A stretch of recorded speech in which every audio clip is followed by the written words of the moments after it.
अस्सलामुअलैकुम वरहमतुल्लाहि वबरकातुहू। एक शख्स दरख्त के नीचे सोया हुआ था। अचानक उसने देखा कि बिच्छू उसकी तरफ आ रहा है, तो वो थोड़ा पीछे हट गया। बिच्छू उसके पास से ऐसे गुजरा जैसे वो किसी काम जा रहा हो। उसने सोचा, अजीब बात है कि मुझे बगैर कुछ कहे ये आगे कैसे चला गया।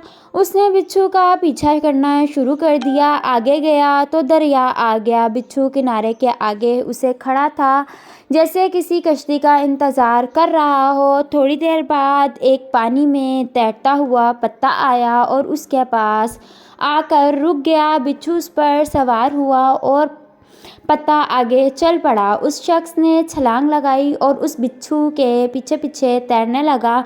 बिच्छू दरिया के दूसरे किनारे पर पहुंच गया। जब बिच्छू दरिया के दूसरे किनारे पर पहुंचा तो पत्ता रुका। बिच्छू उतर गया। वो शख्स भी किनारे पर आ गया। बिच्छू चलता हुआ दूर एक आदमी के पास पहुंचा जो सोया हुआ था। उसके करीब जाकर रुक गया। दूसरी तरफ सांप आ रहा था। जैसे ही सांप सोए हुए शख्स को डसने लगा तो बिच्छू ने सांप को डस लिया। यूं सांप मर गया और बिच्छू आगे चला गया। वो शख्स जो बिच्छू के पीछे यहाँ तक पहुँचा था, उसने सोए हुए आदमी के पांव पकड़ लिए। वो जाग गया तो उसे कहने लगा कि आप तो बहुत बड़े बुज़ुर्ग हैं।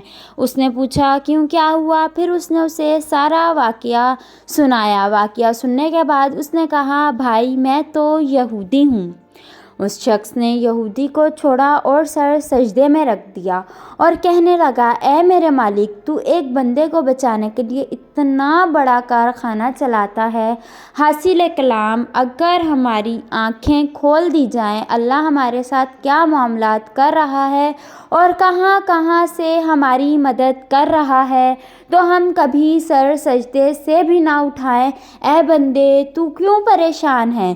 तेरी तकदीर में जो लिख दिया है उस पर राज़ी रहे। तेरा रब बेहतर फैसला करने वाला है। मफ़हूम हदीस है कि जब आदमी अल्लाह पाक का ज़िक्र करे और इतना ज़्यादा ज़िक्र करे कि उसके पास दुआ मांगने का भी वक्त ना रहे, तो अल्लाह पाक उसको ऐसी ऐसी जगह से रिज़्क़ अता करता है जिसका उसके वहमो गुमान में भी नहीं होता। फ्रेंड्स, अगर मेरी वीडियो अच्छी लगे तो मेरे चैनल को ज़रूर सब्सक्राइब करें, बेल आइकन को प्रेस करें। अल्लाह हाफिज़।